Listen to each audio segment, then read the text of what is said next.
tututukan ng mga mambabatas ang pagtalakay sa mga natitirang priority measures ng Legislative Executive Development Advisory Council o LEDAC sa pagbubukas ng sesyon sa Kamara ngayong araw. Makibalita po tayo sa live report ni Eden Santos. Eden. Yes, Ali, balik trabaho na nga ang mga kongresista pagkatapos ang kanilang session break. Nasa 216 na mga kongresista ang tumugon kanina sa roll call sa plenary para sa muling pagbubukas ng sesyon ng 20th Congress. Inaasahan na maraming mga panukalang batas ang tututukan ng mga ito, lalo na yung mga priority measures ng administrasyon ni Pangulong Ferdinand Marcos Jr. Ang maging tapat na lingkod bayan.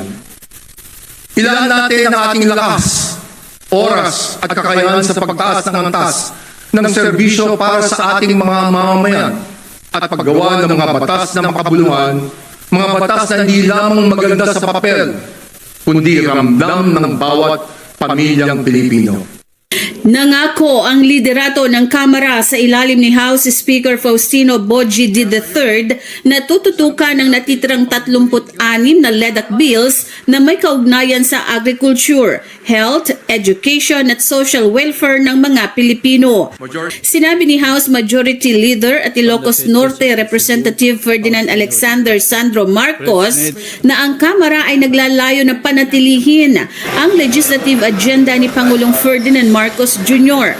Anyang 36 na natitirang priority measures ng 48 Legislative Executive Development Advisory Council o LEDAC bills ay nasa pipeline pa rin. Kabilang sa mabilis na tatalakayin ng mga nakabinbing pag-amyenda sa Rice Tarification Law, Fisheries Code at Coconut Farmers and Industry Trust Fund Act, Universal Health Care Act, Universal Access to Quality Tertiary Education Act at Local Government Code sa pondo ng Special Education Fund bilang bahagi ng priority track ng Kamara, gayon din ang pag-amyenda sa Pantawid Pamilyang Pilipino Program o 4Ps Act at masustansyang pagkain para sa Batang Pilipino Act.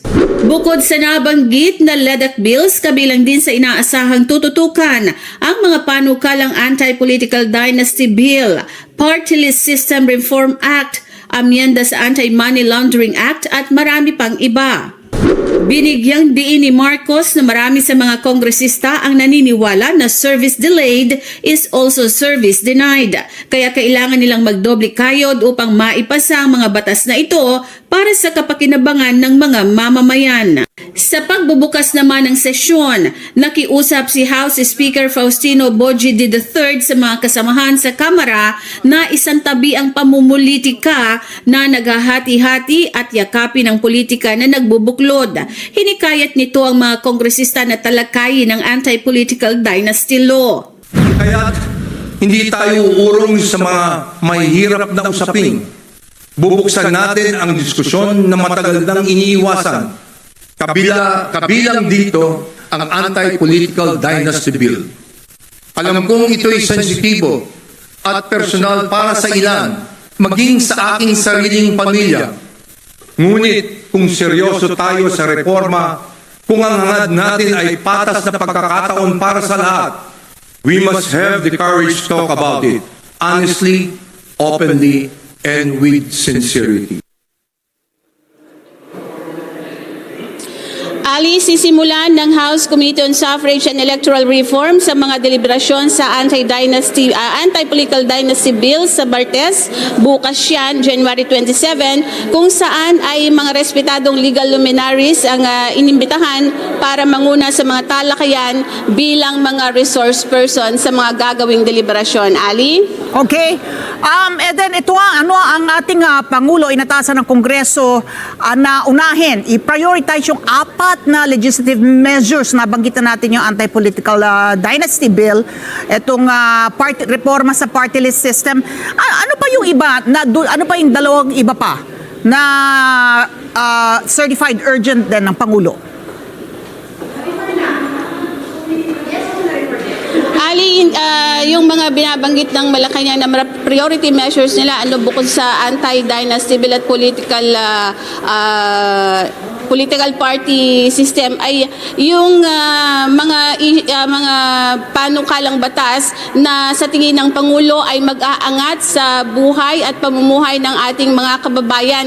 Kabilang din dyan yung iba pang mga measures na may kinalaman sa AI or artificial intelligence. Bukod pa dyan yung Anti-Money Laundering Act na kinakailangan para doon sa pagtulong sa pagsugpo ng korupsyon dito sa gobyerno at iba pang ang mahalagang panukalang batas na nasa 48 LEDAC bills ng Pangulo kung saan yung 36 na lamang ang hindi pa rin naipapasa ng Kamara at ng Senado. Oo, mukhang kabilang din dito yung Independent People's Commission Act Bill at meron binabanggit na Kadena Act. Ito ba yung paggamit ng blockchain technology para maging transparent, for dagdagan ng transparency sa mga negosasyon sa ating pamahalaan? Kadena Bill. Pardon sa hindi pamilyar tulad ko, Kadena Bill. Yes, Ali, kabilang din yan yung sa mga binabanggit na 36 priority measures na nasa LEDAC agenda, Ali. Okay. Bilang ito pag-usapan nga natin tong anti-political dynasty bill dahil mainit ito sa ating mga kababayan. Alam naman natin political dynasty dominated ang ating legislatura. Alam natin utos yan sa ating 1987 Constitution. So, ito 39 years after, ano ba ang nakikita nating statistika na sa posibilidad na maipasa na finally itong batas na ito na utos ng ating saligang batas? Dahil ba certified urgent at priority measure dahil sa LEDAC, ito kaya ay talagang sureball na maipapasa? Ali, yan na nga inaasahan ng marami na sana nga sa kongresong ito ay maipasa na yung anti-political dynasty bill dahil sa mahabang panahon marami na yung nagsulong nito pero hindi ito umuusad, hindi man lang naipapasa dito sa mababang kapulungan ng Kongreso maging sa Senado dahil sinasabi nga nila na halos yung mga politiko ngayon ay magpapamilya, magkakamag-anak kaya hindi ito nakakalusot. Sa ngayon, dahil utos na nga ng Pangulo, kung ito man ay talagang seryoso ang Pangulong Marcos na wakasan ng political dynasty sa ating bansa, ay tatalakayin at sabi nga kanina ni House Speaker Faustino D.